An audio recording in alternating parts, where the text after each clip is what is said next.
Lynn? Okay. What were you asking? I just didn't hear anything. I didn't know if I don't Because I'm typing. I was typing in the chat, and I think it's really loud so I had muted it. Hey, you know, I cannot figure out how to do Hope's meeting survey. Oh. What am I not getting? I just cannot figure out how to do it. I think I had a group of students who showed me, like, find a 19-year-old, they'll explain it. Okay, yeah, it's not just you. It took me a couple tries. I'll wait till Mason's up and I'll ask. Yeah. I don't know if he'll know or not, but he can laugh at you. That's a small price to pay for figuring this stuff out, right? Right.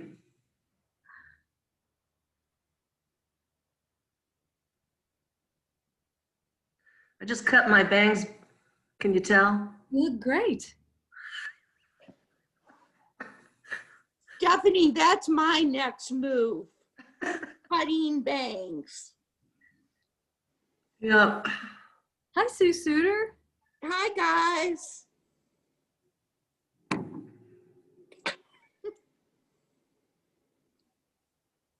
How are you all? Hanging in there? Yeah. Lynn, what about Xanthi? She's coming home this weekend. For how long? Till the spring quarter or the winter quarter starts, which I think January 3rd, she has to be there, but she's in an apartment. She's not gonna live in a dorm. She's gonna live in an apartment, so she moves in January 1st. It's so cute. I just want to decorate it and look at pictures. I love it. I can't do That's a big milestone for her own apartment. Good for her. Yeah, it's cool. It's right in downtown. Oh, that area. I mean, really. So great. Yay. Lucky kid. So yeah, that's all happening soon. How about you, Sue? You're not traveling, are you? Me? Yeah. No. Well, until this, we were going up to see Josh and the two kids and Kelly in Elmhurst. But we decided we're not going to spend Thanksgiving because it's not, we would spend it just with them, but they're exposed to other family, which is great. They should be for the kids, but we have to be careful. Right. I'm going to make some plans for really great TV shows all day Thanksgiving Day. Wow. Just keep my mind off it. It'll be great. Thank God for all those streaming networks. There's a lot to watch. I should be.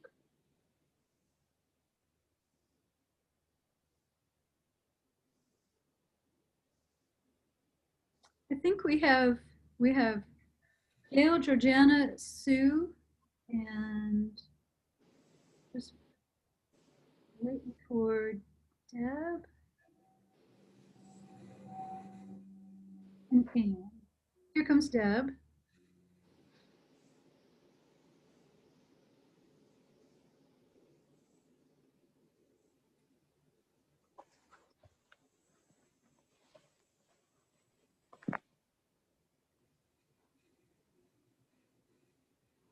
So I need to stay at the beginning to demonstrate compliance with the revised Open Meetings Act rules, which have been extended to December 12th.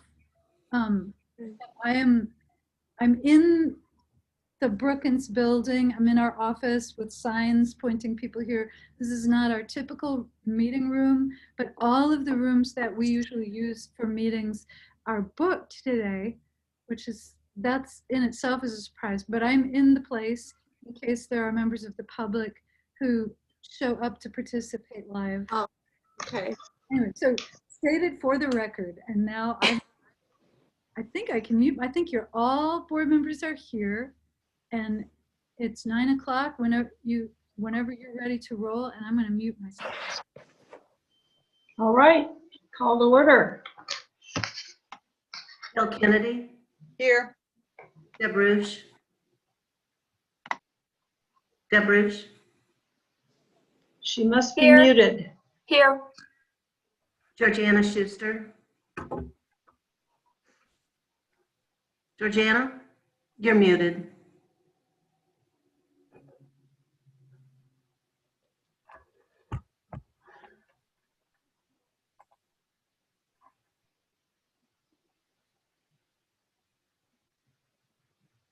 Okay, well, Georgiana's here.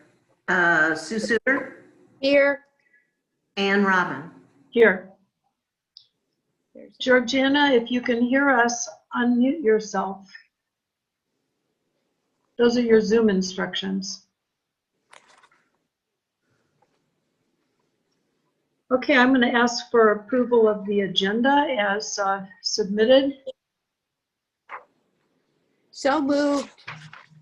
Second. Deb Rouge,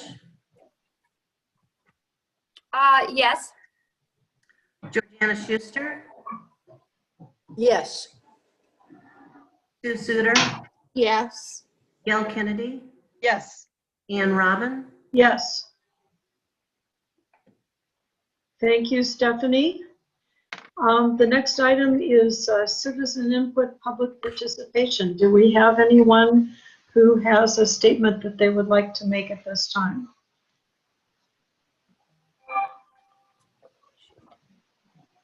I'll give you another 10 seconds to figure out how to unmute yourself if you want to do it. I didn't hear from anybody in advance. Did you hear from anybody, Lynn? Lynn, would this be the time for us to share? So there is one person who'd like to share something. It's very difficult for me to respond to private chats. Just so y'all know, I'm doing a few things all at once. But so my answer to the person is, if you can't do the screen share, I will try. Okay. It might not be better. Okay. Okay. Can you hear me? Yes. Yes. Okay. Yes. All right.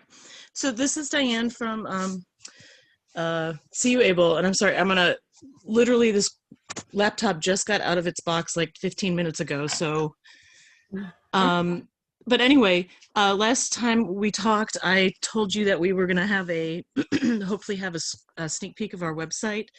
So if you can bear with me for just a second, I'm going to try and pull up the resource page from that website and give you a little 2-minute overview of it. Oh, am I still there? You are. Thank you for doing this. Okay. If you have any trouble, I'm ready. I'm nervous. Okay. I just need to get back to.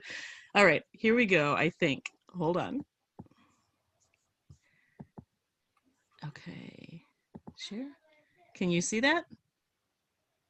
Huh. Yes. Yes. Okay. Mm-hmm. So this is let me scooch up a little bit here. This is the top of the page. So it's like find resources and find support. And there's gonna be a little paragraph here, obviously. And we've got this, you can't see where I'm pointing with my finger, can you?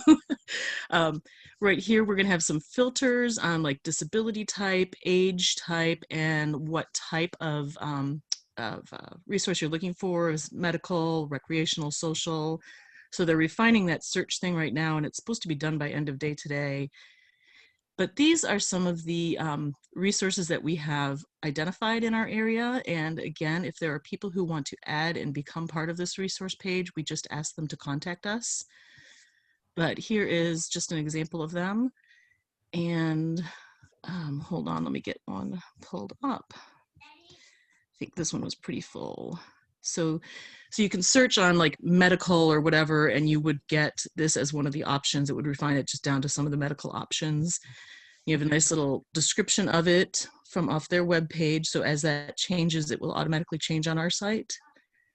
And then here's some of the contact information. It tells you, oh, hold on a second. There we go. It tells you if this is like an in-person type of thing or if it's a digital Facebook type of support. the disability focus is wrong on this one, but this will say like multiple disabilities covered, talks about costs, you know, all those kind of things. So this is kind of what it's going to look like. We'll have some of the search filters up in just a couple days, and we're hoping to go live with this site the day after Thanksgiving. Whoa, all right. Oh, very So, nice. yeah, What's so go ahead. What's the address, the URL address, the website address? It will be, right now it's not live, it will be cuable.org. There is another, I mean, our old website is still live there, but this will be taking its place and put up live at that location. So we're hoping that as people start seeing us, they'll contact us and say, hey, could you just put us up there as a resource as well? As people use resources, they'll be like, oh, hey, this was great. Can you guys add this to the site? So that's the plan. So any questions that I can answer real quick? Well, I just have one comment. Sorry, I didn't raise my hand. I just think it looks beautiful. Oh, Very good, fun. wonderful. It really Look forward does. to looking at the whole thing. Yeah. Yeah. Thank you for that. Yeah, so hopefully we'll have that live, and I'll send an email to Kim and Lynn when it's done, and you guys can take a look at it. Excellent. Thank Thanks. you. Yeah, Thanks, thank you you, Diane. guys. Alrighty. That starts us off very, very well, I would say. Good, good. It All right. does. I don't know how to unshare. I'll Hit attempt. the X at the top, maybe. There you go. There we go. All right. Any other citizen input or public participation at this time? Hi, I'll introduce myself real quick. I'm Hillary Charlotte. I'm with Epic. We are an agency based out of Peoria, but we are expanding possibly to the Champaign area. I've been doing a little bit of research about the area to see if there's a need for our program there. So I'm with Host Homes program, and in a host home, we match a person with an intellectual or developmental disability with a host home provider in the community. So community members can open up their home to support someone. It's kind of like adult foster care for the individuals, and it really gives them the opportunity to have that one-on-one personalized support that helps them develop their skills. Right now it's kind of hard, but getting involved in the community. We plan usually on a normal year vacations every year for the individuals that live in host homes. So there's a lot of different socialization and activities that are encouraged in the host homes program. And so I'm just joining today to learn more about the Champaign community. And we currently have host homes in the Springfield area. So we are in 12 different counties, and I've just been doing a little bit of research about Champaign and what's available there. So if anybody has any questions, or if you know there's a need for host homes there, or people that would be interested in opening up their home to support someone, then you can reach out to me, and I would be happy to chat and answer any questions that you have. Thank you. In touch with you. How do we get in? I'll type my contact information in the chat. You can call or email. Okay, Would be good. thank you. Thank you. Thank you for that information. And welcome to our meeting. Anyone else?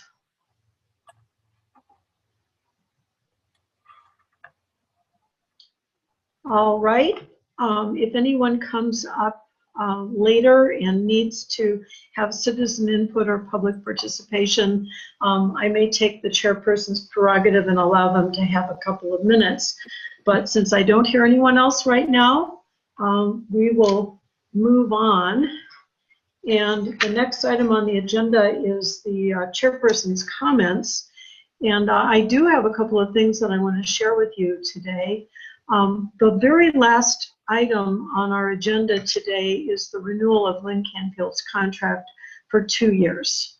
So we will do that at the end of the meeting. We put it at the end of the meeting because if community members want to stay for that, they can, but they don't have to. So we'll do the things that community members will be more interested in the beginning. But I do want to make a couple of comments. Lynn got very positive reviews from all board members, and that is the Developmental Disabilities Board and the Mental Health Board. Joe, who is the head of the Mental Health Board, and I got together and did her evaluation last month. And we are offering her a 2-year contract. I should note that Lynn has had no salary increase for the last 2 years, and she is not asking one for this year. She's very modest about that. But there is a provision in her contract that allows us to do an evaluation sometime in 2021 that might give her a little salary increase in 2022. So I'll leave that open. And I do also want to note that part of her contract is a benefit for travel to 2 national meetings and to some state meetings. The county's saving quite a bit of money by people not traveling. And as Lynn pointed out to me, that's a completely different pot of money than personnel. But I just want to note that she's not getting that benefit right now. All of her meetings are virtual, and she is continuing to be very involved on a virtual level. The second thing I want to talk about is Mark Driscoll. Mark, are you here? Is Mark here? Yes. I am. I am. Hi, Mark. So Mark has turned in his request for retirement after 22 years in the position with the Mental Health and Developmental Disabilities Board. And I just want to take this opportunity to thank him publicly for his competence, his constant attention to every program. He has a deep knowledge of the programs that is going to be much missed. And I would say personally, when I first got on the Mental Health Board, Mark was my go-to person, and he had an ability to answer any and every question that I had. And I assume that other people had a similar experience with him. Mark, I'm not sure if you're the one that was responsible for putting together the acronym list. I think you are, and I thank you for that. In general, Mark has an incredible amount of institutional knowledge, and he will be very difficult to replace. However, we are moving forward. And Mark will be happy to know that we are moving forward, because no one wants to leave and feel like they're leaving a giant gaping hole. And Lynn has moved forward with job description, which has been modified a little bit, and with putting out announcements. I think the announcements are not out yet, right, Lynn? But they will be very soon.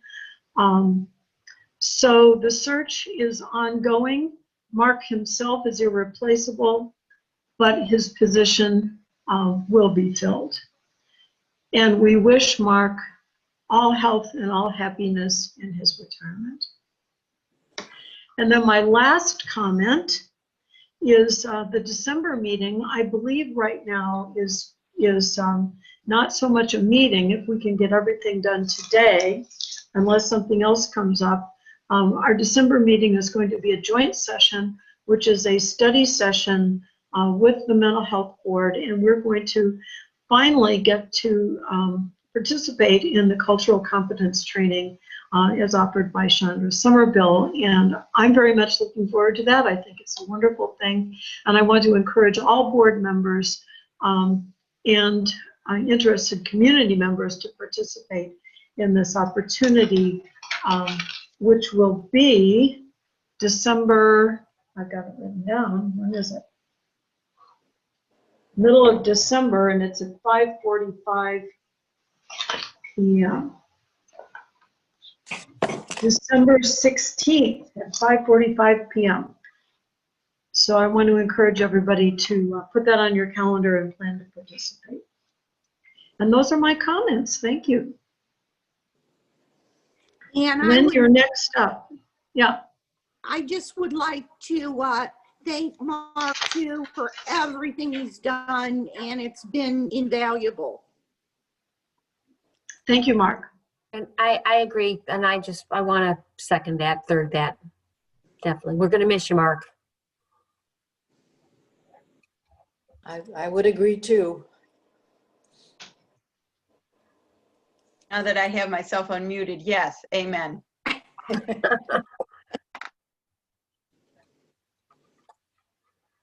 And you're not gone yet, Mark. You're not off the hook. You've still got work to do, and we appreciate it. Thank you. Any other comments before we let Lynn take over? I just want to thank you all for the very kind remarks. Thank you. Well deserved, Mark. Mhm. So, We'll see you out on the walking trail.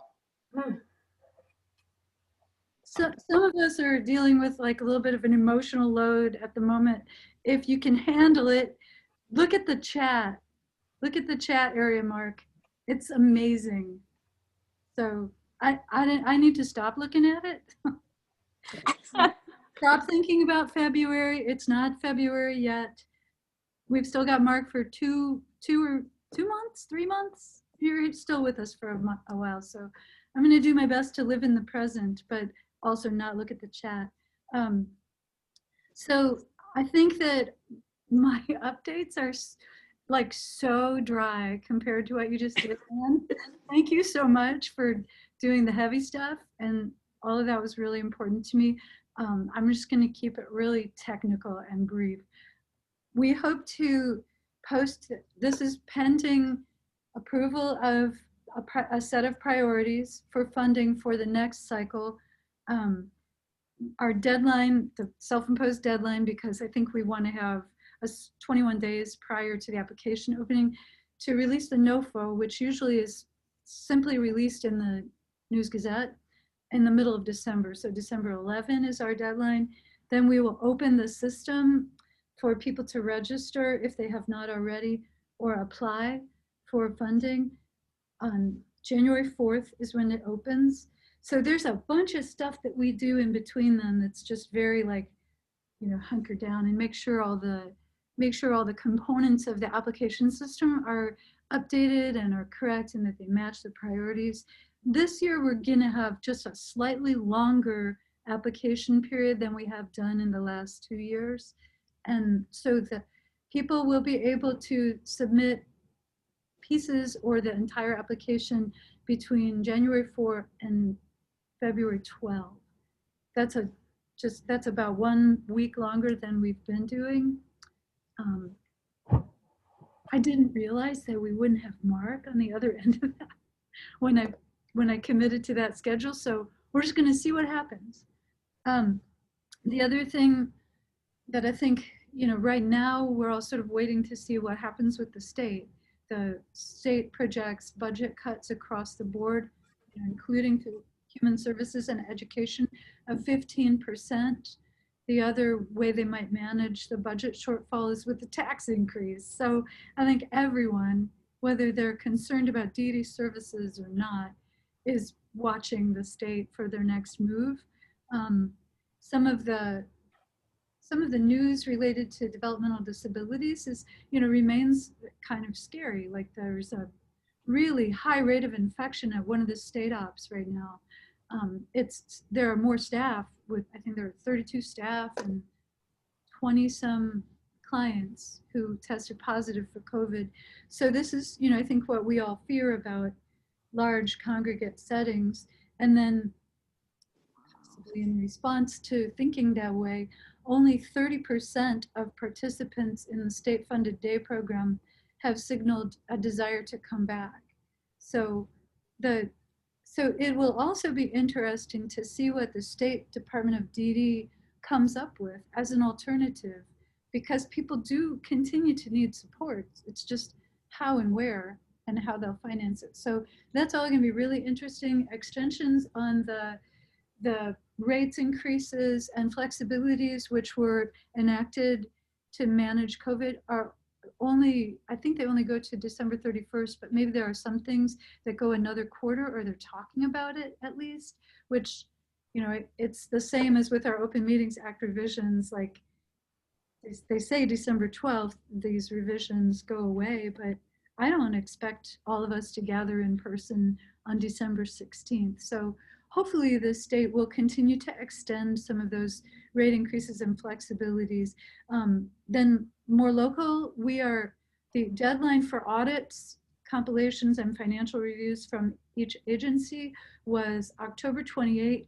There are 2 DD agencies which have a different deadline because they're on a different fiscal year. We have several of the audits came in on time, and we've already had them reviewed, and we've been able to look at them, and that's really wonderful because our timeline really allows us time right now for those activities. When they're late, this pushes our ability to analyze and make conclusions into the spring, right against the time when we're reviewing applications. We do have a few who have not come in yet, and we're working on that. We may present in January a question to both of the boards about us providing some kind of short-term support for especially very small agencies who are really struggling with this requirement. We'll see. Chris Wilson has taken the lead on that, and he's working on it. We've just, we've waited to see what would happen with the audits, and it's about like last year. There are several which are late, causes us some concern, but then the ones which were on time looked really good. So mixed bag. Anyway, that's it. Thank you, Lynn. Any comments or questions for Lynn at this time? Other than, as usual, thank you for your great behind the scenes work. Okay, approval of the last meeting's minutes, October 21. Anybody have a chance to look at those? So moved. I would second that. I've looked at them and I would second that. Okay, any discussion? Hearing none, Stephanie, would you proceed with the roll call, please? Georgiana Schuster, Yes.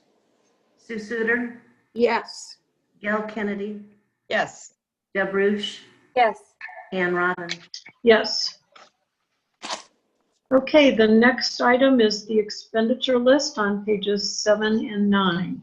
And this does require a motion for approval. I'd like to make a motion to approve as presented. Second. Second, okay. Any discussion? Yes. Can someone remind me what Keene Tile Incorporated is about, even though it's only $121 or $321? I think that's one of the mini grants. Okay, thank Correct. you. Okay, and also the visa expenditures are mini grants at the Thank very you. end. Am I right?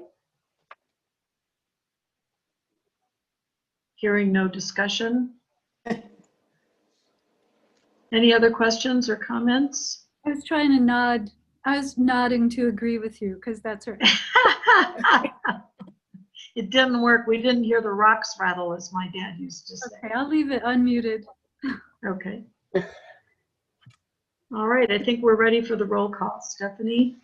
Sue Suter, Yes. Gail Kennedy, Yes. Deb Ruch, Yes. Georgiana Schuster, Yes. Ann Robin. Yes. All right, new business, and this again is a action item. CU Able and the Down Syndrome Network have both asked for approval for changes in how they use the money. And my understanding, budget neutral, but the Moms Retreat that has been so popular and successful for CU Able is not going to be able to be done. And also the very popular holiday party is not going to be able to be done in person. And they've come up with creative alternatives, providing meals for up to 30 families and to serve people with developmental disabilities in a drive-through holiday event, which seems to be the next, right after Zoom, drive-throughs are the next popular item right now. So there's a motion to approve this change of use of funds. It is budget neutral.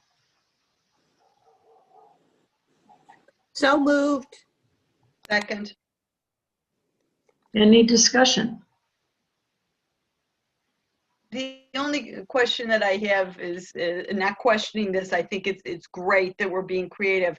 But there still is other funds that were put towards these organizations that so far they haven't been able to utilize because of COVID, but may come up with other ideas as time goes on. So in other words, we may be presented with other ways of spending the money that these organizations have been given. Do I understand this correctly?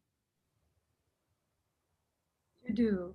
I think this is when Kim and I were discussing whether to bring you these decisions, this is sort of in a category that, you know, in a normal year, we might get a request like this and we just approve it.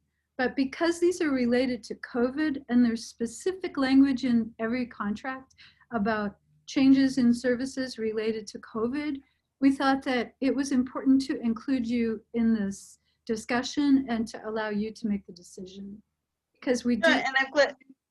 No, I'm glad that you have. It's interesting. It's really positive to know that organizations are thinking creatively and really trying their best to give these services, even though they can't give them in the way that they had first envisioned. Thank you. Okay, roll call. Stephanie? Gail Kennedy, Approve. Deb Ruch, Yes. Georgiana Schuster, Yes.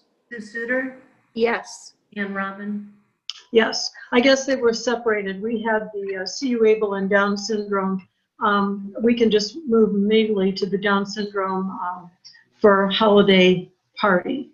I jumped them together, but I think we just approved the CU Able and now we're going to approve the Down syndrome holiday party. They're a little bit different because for Down Syndrome Network, we don't know exactly how much money they're going to need yet because they're doing something that I think is really laudable, which is approaching every other organization that they can think of which serves the same population and trying to make it a big collaboration.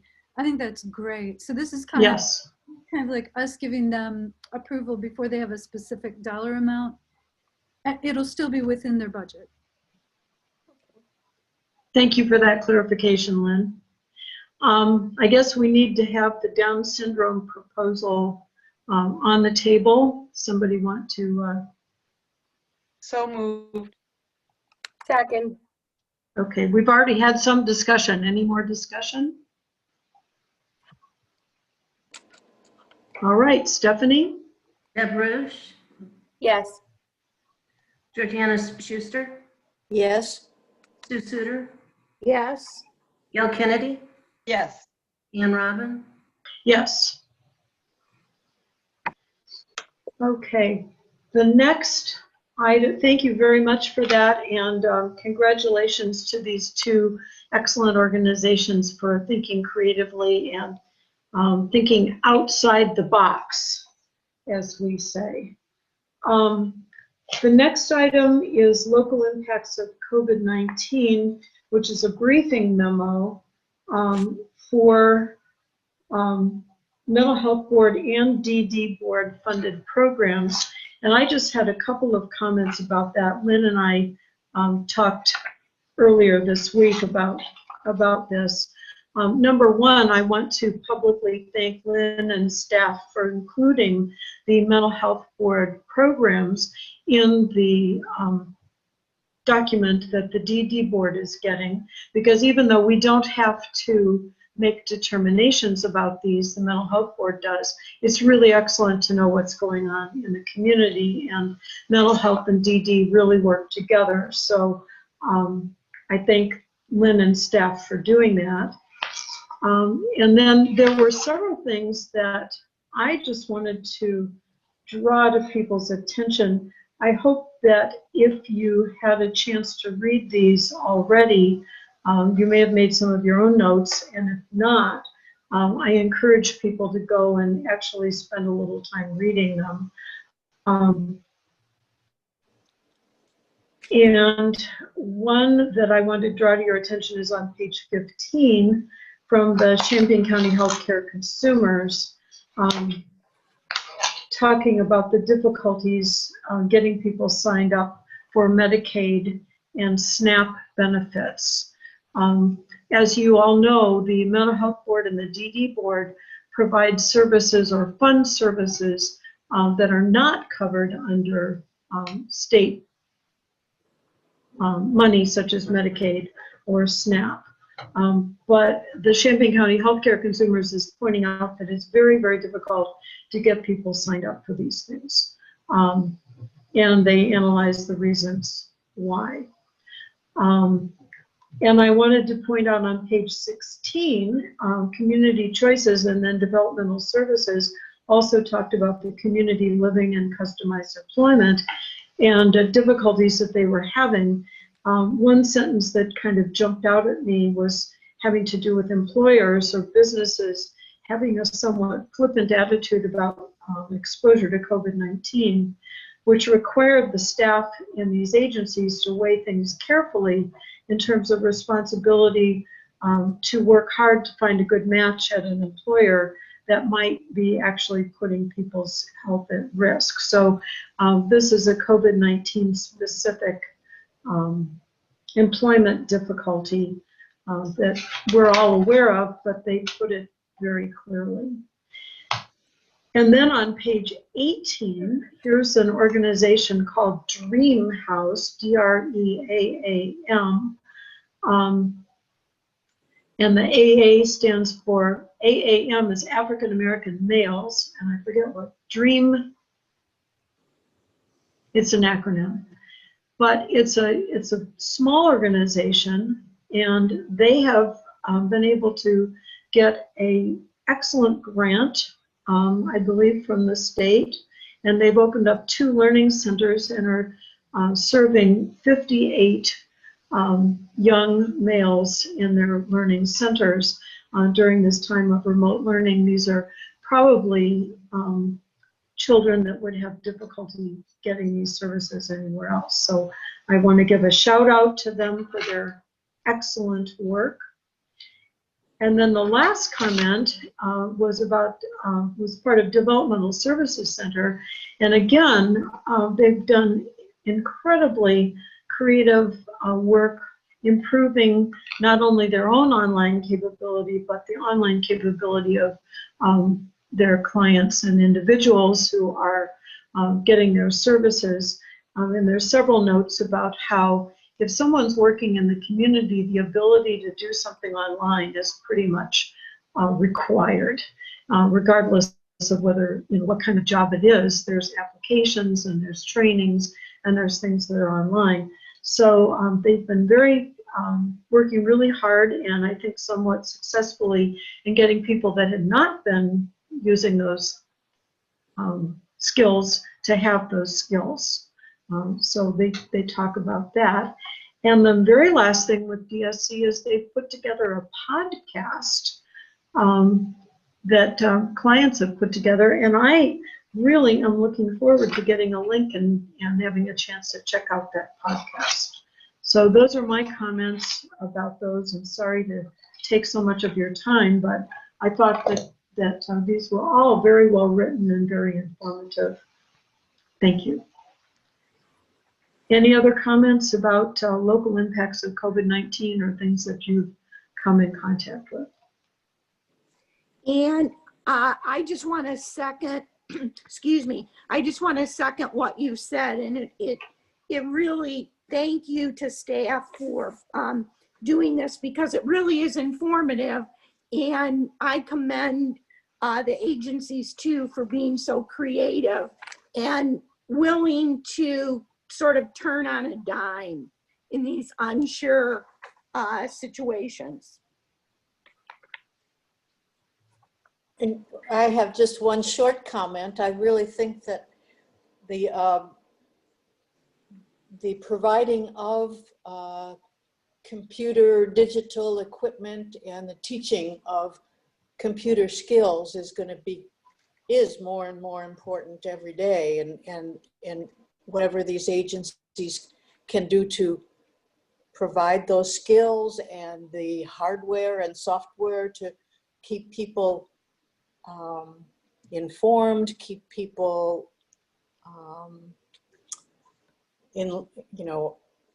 connected to their community is a great thing. I think that, our abilities to stay connected is what's in question here. And so everything that these agencies are doing to help that along is going to be really important.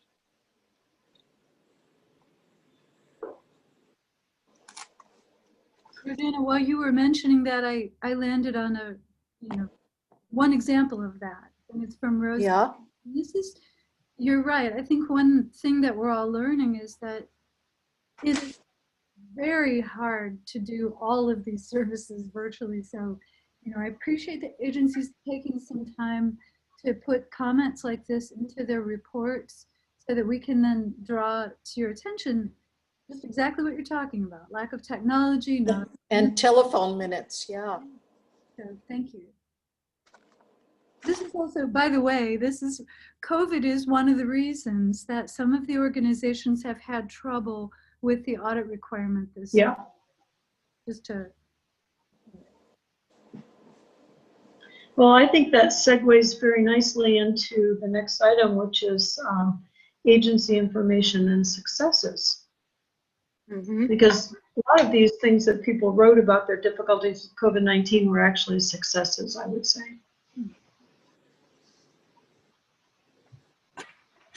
Hi, Who wants to speak? I do. I'm raising my hand visually. I can't find the raise hand button. I'm really happy to report that the Crow Holiday Open House is online virtually now. We went live on Friday, and the soap makers have picked out their 15 favorite scents, and they can be purchased either as a soap or a wax melt.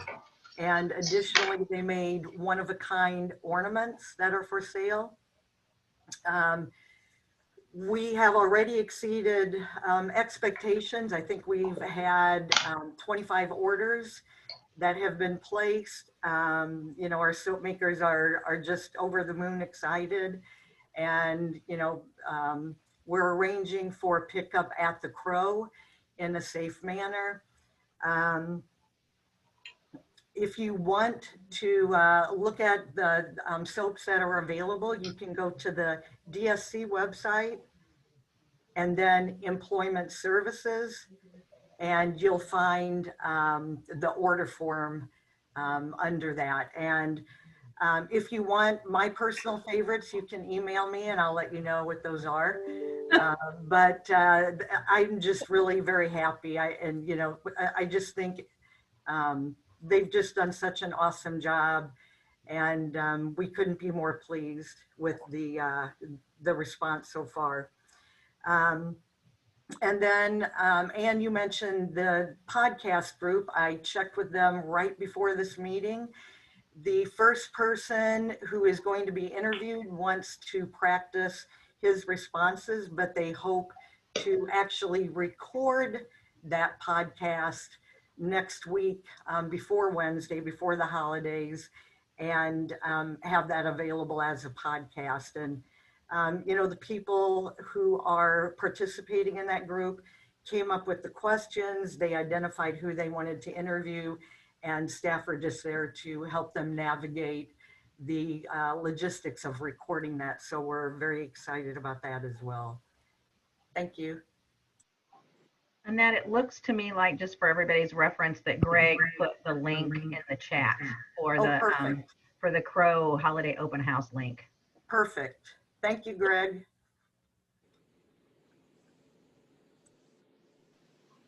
Thank you for that. Becca Obachowski has her hand up.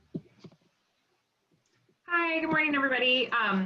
I just had a couple of quick things to share. One was that yesterday, so like all things, the Speak Up, Speak Out conference that they have done in person every year in Springfield has also gone online this year, and we were really excited to be able to have one of our members Jen Bowie present as one of the breakout sessions of that group about inclusive holidays and how to sort of, as somebody with a developmental disability, how to encourage family members to create a space that was welcoming and inclusive for people who maybe have some slightly different experiences in the world. I also just wanted to share just a couple quick updates about some of the things that we've had going on. We've continued to do, to have our sort of daily Zoom sessions. And one of the things that we've been focusing on in the last week or two, and what we're planning to focus on kind of in the coming weeks, is for some of our members who have really become regulars in those meetings and have really connected well to each other, is to start working with people to help them figure out sort of their own account, how to set up meetings excuse me, with some of their friends that don't necessarily need us to be sort of the broker of that. I think, honestly, a lot of them are getting so good at Zoom, they're better than me. So we're really excited to kind of see how some of those one-on-one or, sort of small group connections might be able to grow even in this kind of like virtual disconnected world. So that's been kind of a nice thing to see, even in the midst of, well, it would have been nice to be moving in a better direction right now than we are, but it's kind of a little bit of a silver lining to that, I guess.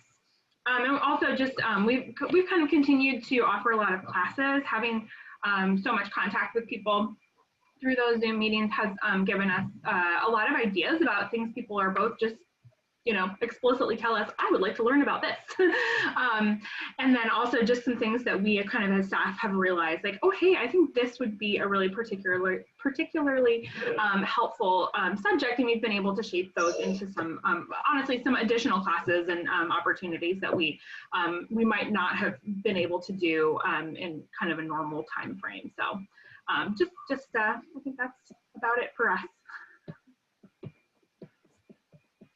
Thank you.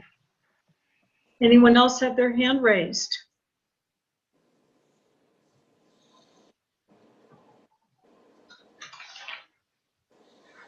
All right. Well, we'll move on to old business. And the first item on that agenda is the CCDDB 3-year plan with the fiscal year 2021 objectives, pages 27 to 34. I want a motion to approve the plan before we have discussion, please.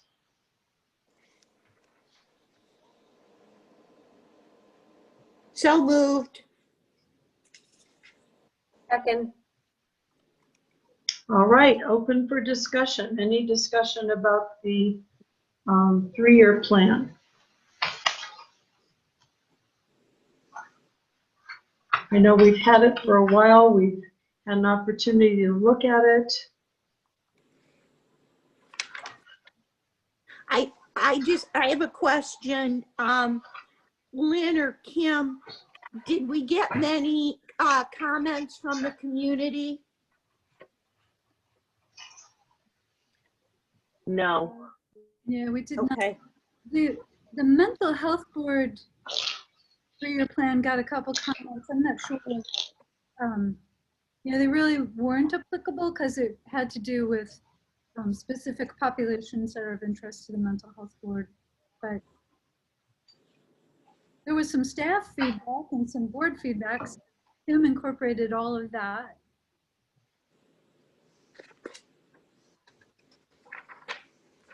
I have a question. This is Georgiana.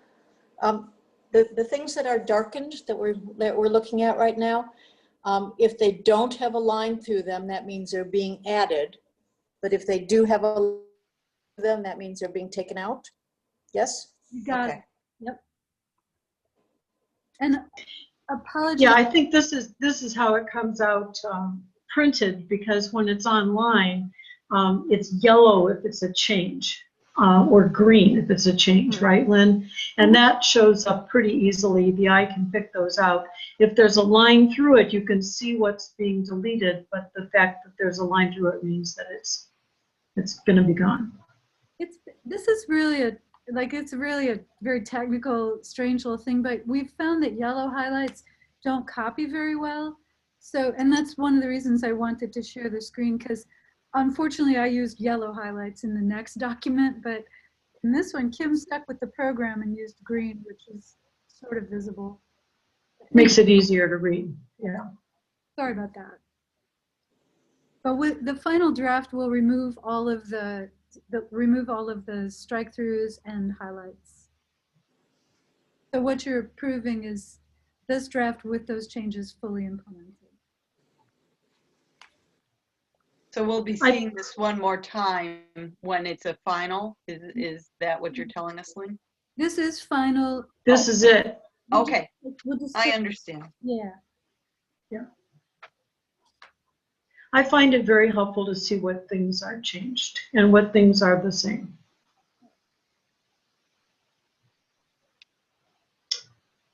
Any further discussion?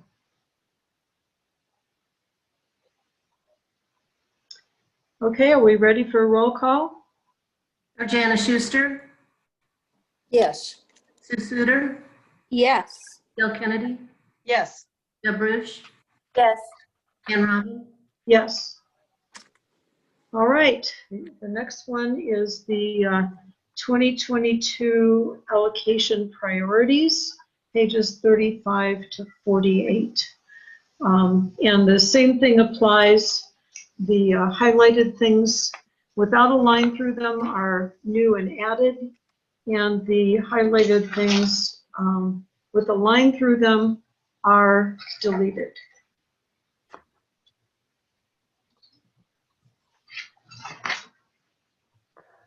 So Can I have a motion? So moved. Second. Okay, discussion.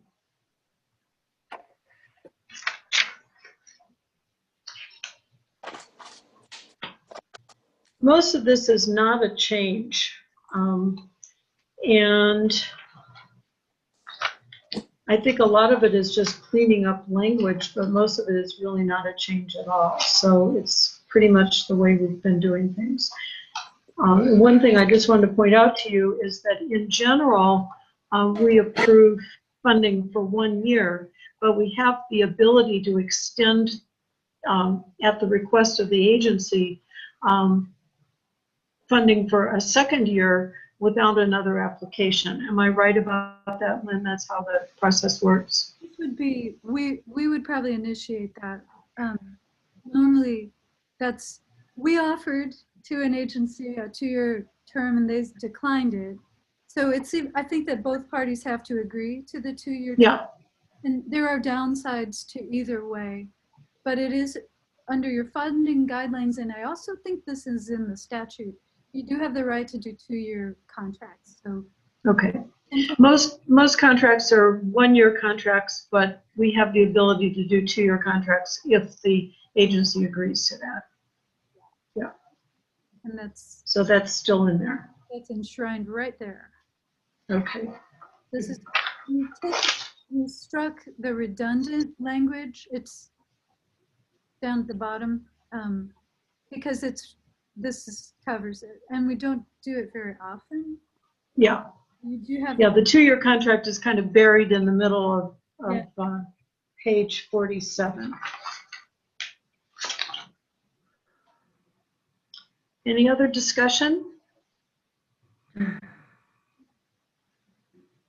Okay, Stephanie, you want to do roll call, please? Sue Suter, Yes. Bill Kennedy, Yes. Deb Bruce, Yes. Jana Schuster, Yes. Ann Robin. Yes. All right. Well, we are doing very, very well.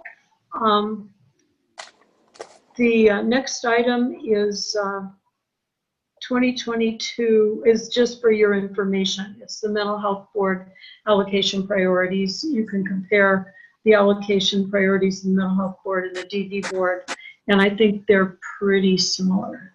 So that's just for your information. We do not have to act on that. We do have to act on item D, the mini grant update and requests.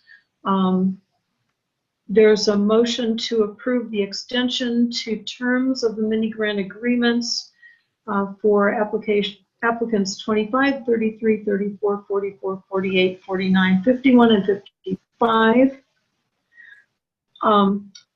with approval to use up to $9,045.45 allocated to fiscal year 2020 to be done in fiscal year 2021. And I believe the reason for that is that, well, COVID slowed things down and we had to make some changes. So people are asking for an extension.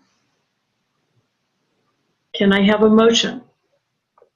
So moved. I will do motion. So moved. Oh, I will second that. Okay. Any discussion or questions about this?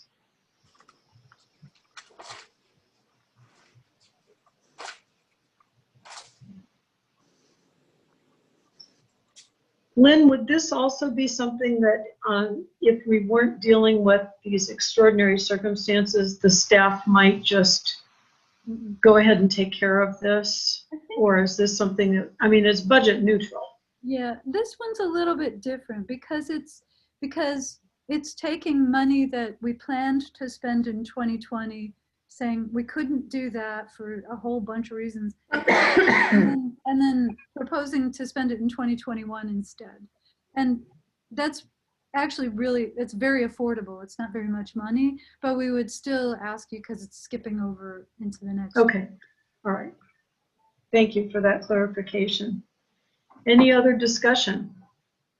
This is Sue. I just want to thank Kim and Chris for continuing to work on these mini grants. I know it's been a lot of work for staff. Second that comment. Thank you, Sue, for your comment. Good to get that out there publicly. Yes. And they are so diligent with this. It's been discouraging. Some of the barriers are like the kind of things that, you know, you might get on customer service phone calls for all day, you know, fighting with it. They're patient and they're gracious to everyone. So thank you for identifying that. Thank you. All right, I think we're ready for roll call. Stephanie, thank you. Gail Kennedy, Approve. Deb Rush, Yes. Georgiana Schuster, Yes.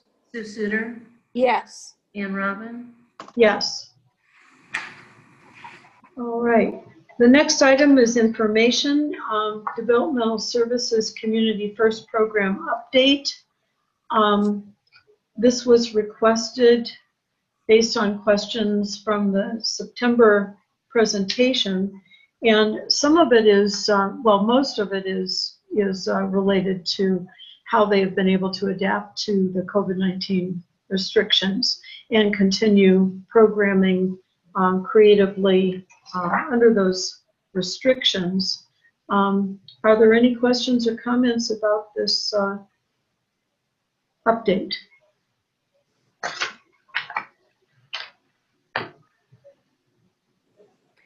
And this is Sue. I want to say that it's very informative and very specific, which I appreciated. And maybe Community Choices, or I'm sorry, DSC could comment on this, but the numbers look better than the 30% overall for the state. And I wondered if there were any comments on that. In terms of your 84% back in the programs.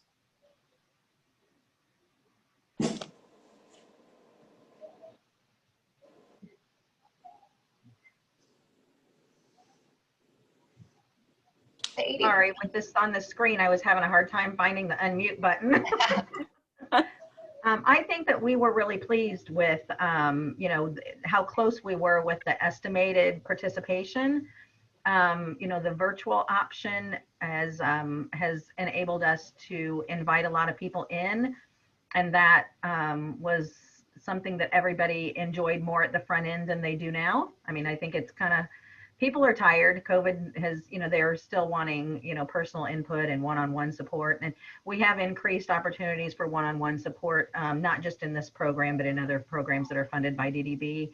And you know, just continued to get creative and stay in touch with them. I mean, it wasn't that in, you know, September when we invited people in that it was a one and done. I mean, they have opportunities to join us at any time. And we've maintained the connections and hope that people will feel more comfortable with some of those options. Although now that, you know, now that things changed so drastically yesterday, we're wondering if that's going to be a setback for some families and you know, some different numbers going into winter, which I think was referenced, I think, in Danielle's opening paragraph. So I don't know if Danielle, if you wanted to comment, or if Annette or Laura wanted to speak to Sue's comments or No, questions. I mean, yes, we are above the 30% for state funded and for county funded coming back to day program. But I think like anything, it changes daily or weekly and we'll see where that goes. But we are currently above the 30% that has been published. One more question. I just, this is in general, actually.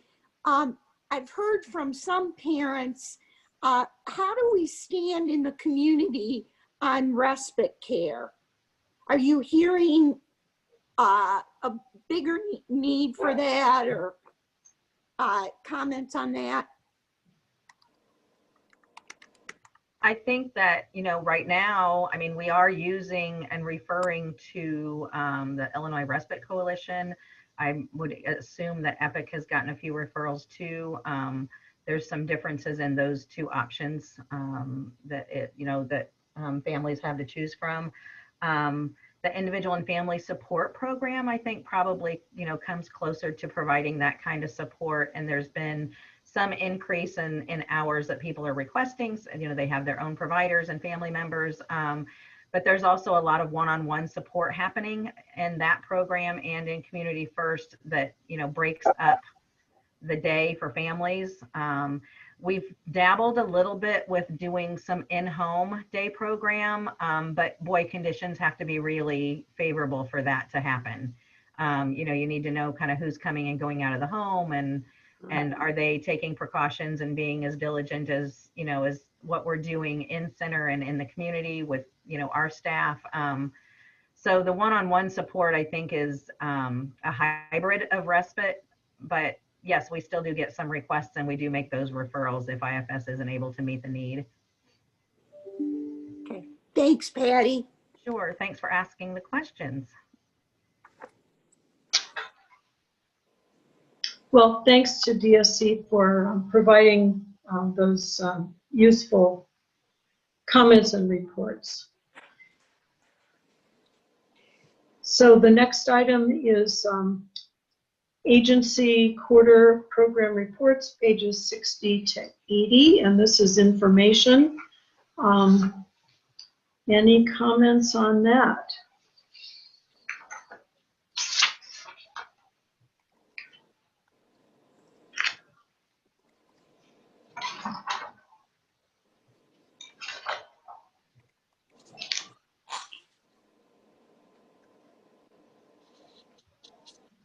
Okay, I don't hear any comments.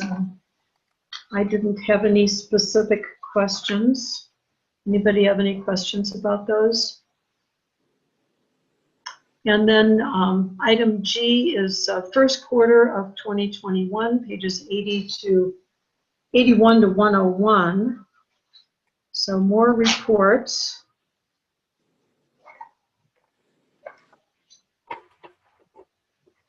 And I'm just impressed that people are able to get these reports out.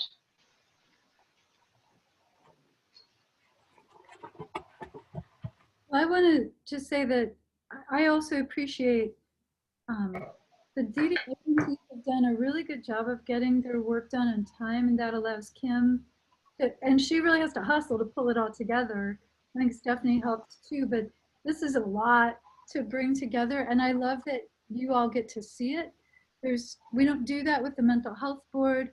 Some other 708 boards don't do this either, but I just think that if people are taking the time to tell you something, it's worth you being able to see it. And we appreciate that. Thank you. It's a lot to look at, but it is meaningful. Okay, the next item is schedule and timeline. And the biggest thing that I wanted to remind people again is the meeting in December, which will be at a different time, and we'll remind people about that. So if you're comfortable, I mean, you've gotten through all of the business that we've presented so far today, so we don't necessarily need a regular meeting December 16th. So if everyone's comfortable canceling it, we will do that. And then just, like you said, we'll just reinforce the study session in the evening. Any discussion about that? Anybody really want to have a meeting in the morning and the evening that day? I'm good with just the evening meeting. Okay, all right. I think it'll be wonderful. I'm really looking forward to it. Acronyms and glossary. Again, thank you for the acronyms. And I noticed that somebody put discussion or definitions on some of the reports, like non-treatment plan clients. What does that mean? And you know, it's in some of the reports, and that whoever put that in, thank you very much for that. That was very helpful. Do we have anything from CCMHB? They meet this evening at 5:45. Their business is roughly similar to finalize a set of priorities and a 3-year plan. Mark, do you want to? I'm thinking about this meeting so hard I can hardly imagine what's next. But it's basically similar. They had also a plan to wrap up the business of 2020 at this meeting in order to focus on the CLC training in December. I think that's really it. Okay. Staff reports, and once again, thank you to staff for your amazing work during this difficult time and your very readable reports. And I did have a couple of questions that I want to ask Kim. Kim, are you there? I am. Okay.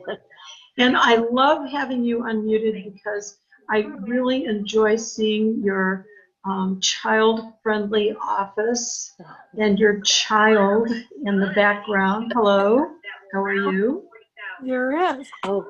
So I had a question which Lynn was able to answer for me, but I wanted to ask you specifically, and I think the rest of the board would like to hear.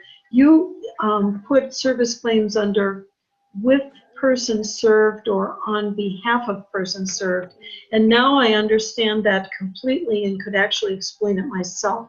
But I wondered if you would explain what that means to the board.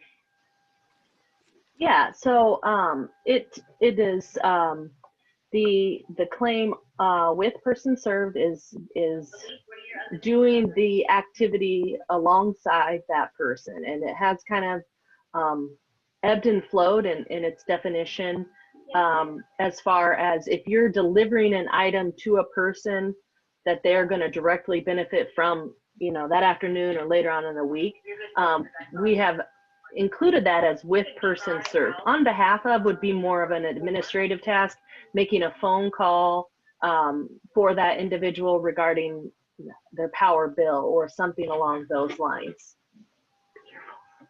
See, that makes complete sense to me, and I didn't understand that just looking at those.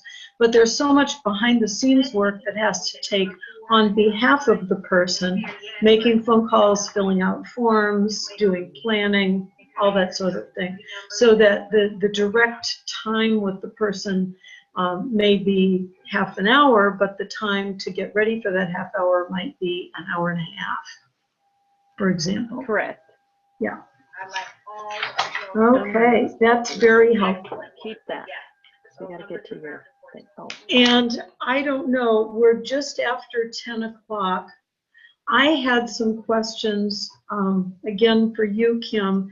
If you could walk us through just a little bit on pages 116 and 117. This is from the IDHS PUNS list, and there's a lot of numbers. And I'm not exactly sure. I think you probably know exactly what all these numbers are. But I'm not completely sure.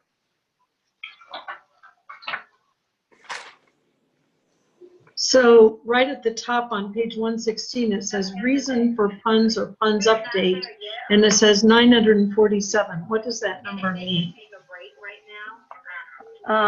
So that is the number of people that are enrolled in the PUNS for Champaign County. That does not mean that they are still seeking services. That means that's the number of people in that category. Okay. They may be closed. Okay. And then new means individuals who are applying new as in the PUNS. And DHS, this has been updated since I included this in the report. I think I looked this morning and it was updated on the 10th. But so this would be from month to month. Okay. Yeah, because this says October 9. And then the annual is 319, excuse me, individuals. But then the other things are services that people are asking for. So we see, for example, there's 379 requests for transportation. Correct. So that's more requests for transportation than we have individuals new and updated. Yeah, and sometimes the DHS math does not, 2 plus 2 doesn't always equal 4 with DHS math, and I can't explain that. You will sometimes notice that from month to month, their numbers just don't make sense. But you're correct in the transportation, I'm sorry, I'm gonna turn this other number down. That the transportation numbers are larger than the total. Okay, so there's a lot of requests for transportation. Okay, all right, that is helpful to me. And then at the very, very end, it says total PUNS. Is that in the state of Illinois? 57,000? Yeah, that's the state. Yeah, that's the state total and not just Champaign County. Okay, so everything else on the page is Champaign County, but the total 57,141 is the state of Illinois. Correct. Okay. Yeah, and this is pulled directly from the DHS website, and I thought I have included a link somewhere in my packet. Yeah, so the link is on the page 115. If you're ever interested in just looking at those. I try to include them every month, but sometimes they're not updated. Kim, thank Sorry, I got muted. Kim, thank you for doing this. It's always a really good indication of what services people are requesting in terms of needs. Okay, I have one more question on page 118. Could you define active versus total PUNS, please? Yes, so the active is people that are enrolled in PUNS, actively seeking PUNS services. The total count is active along with anyone who has been closed from services. And the DHS website used to include a definition of closed, but that has since been removed. But in the past, closed included deceased, discharged, I believe moved out of state was the other option. But they've since taken that down and it just explicitly says closed. Okay, so what is total then? Active plus closed? Yes. Okay. Active and closed. Yes. Total is yes. Closed for how much time? I'm just curious, for a year? I would assume that closed is closed. I'm not sure that there's any timeline. And the ISC might be able to give more information on this, but they had their all staff meeting today, so she had to jump off early. Okay.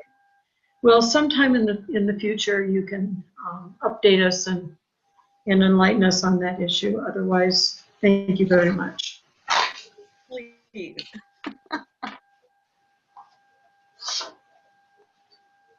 Okay, now I'm losing all my pieces of paper. Thank you, Kim. That was very helpful for me. I hope it was No problem. helpful for other people too. It was.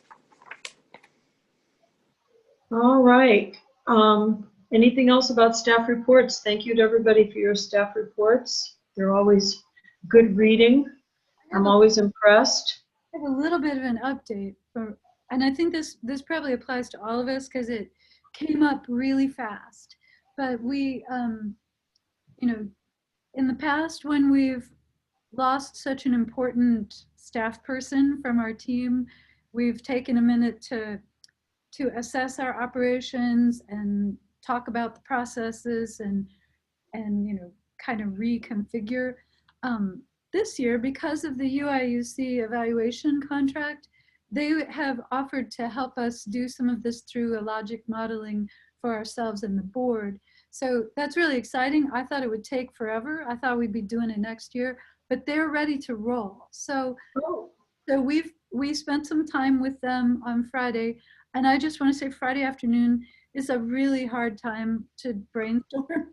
It's really like time to watch the and lay on the couch, but we made it through, and we're setting up a subsequent meeting with them. So that's one thing. And then another effort that's sort of come up organically, this is a result of Stephanie and I looking at old site visit formats, and we're trying now to redesign all of our agency monitoring activities so that we can get them done through Zoom or Microsoft Teams, since really I know that people would be very kind if we showed up at their buildings, but if we can do at least some of it virtually, we're trying to redesign those processes too. So, just kind of all of a sudden, we're doing what I expected we might be doing in the spring and working on it now. So that's pretty exciting. I like that kind of stuff. Now, Lynn, you said board was going to get a chance to do some of this, logic modeling.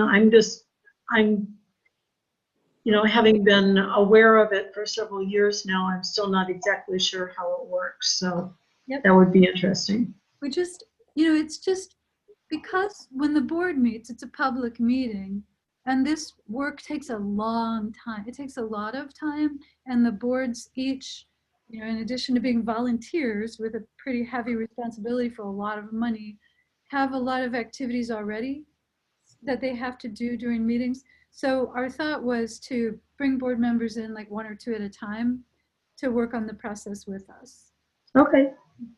Instead of adding more board meetings to a conference. Okay. Good thinking. Mm-hmm. All right, board announcements. Any? And I have one. Tomorrow is the 2nd, and Kim, TTRR, is that right? The third Yes, Thursday. third, yes. The third Thursday resource. What is it, Kim? Anyhow, it's Roundup. It's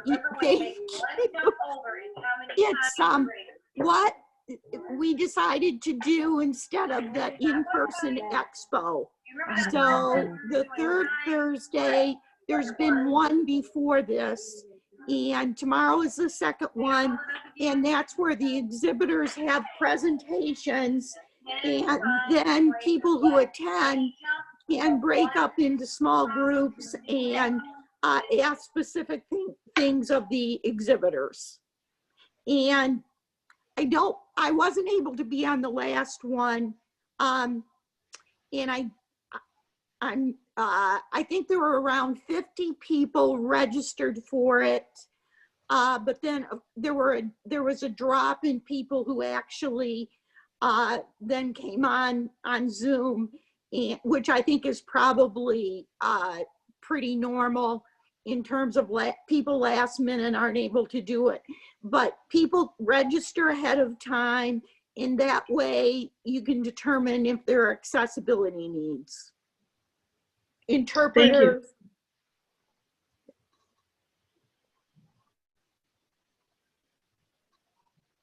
Thank you for that.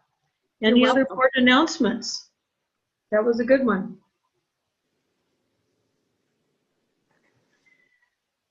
All right, well, the last item of business is number 15. And I would entertain a motion to offer Lynn Canfield a contract to serve as the Executive Director of CCMHB, CCDDB from January 1, 2021 to December 31, 2022. That is a 2-year contract. As negotiated and finalized with the presidents of each board, which we have done. So moved. Second. Okay, any discussion? So, Lynn, thank you. You really are doing an outstanding job, especially in the midst of COVID. So we're very glad to have you for at least another 2 years. I will second that. Yep. Yeah.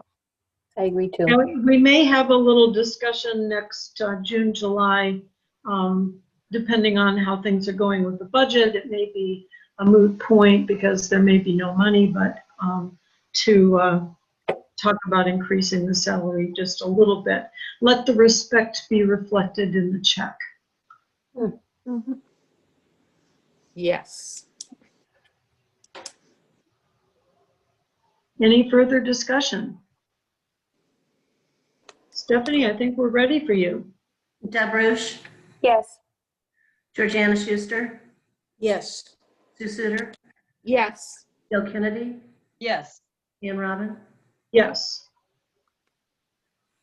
All right, I want to thank everybody for a very informative and efficient meeting. I had actually budgeted 75 minutes for this meeting, and I think we've just about done it. So that's very good. Thank you, Ann. You did a great Yes, job moving along. Yeah. Well, happy Thanksgiving, everybody. Same to you. Yes. And you too. Thank you. Thank See you in you. December. We have lots to be thankful for. We have a lot to be thankful for. We do. Bye-bye. Bye-bye. Bye, everybody. Bye.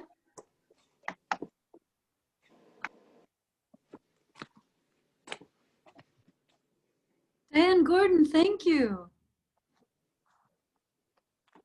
Huh. Maybe she's gone. Bye, Sue. Bye, Lynn.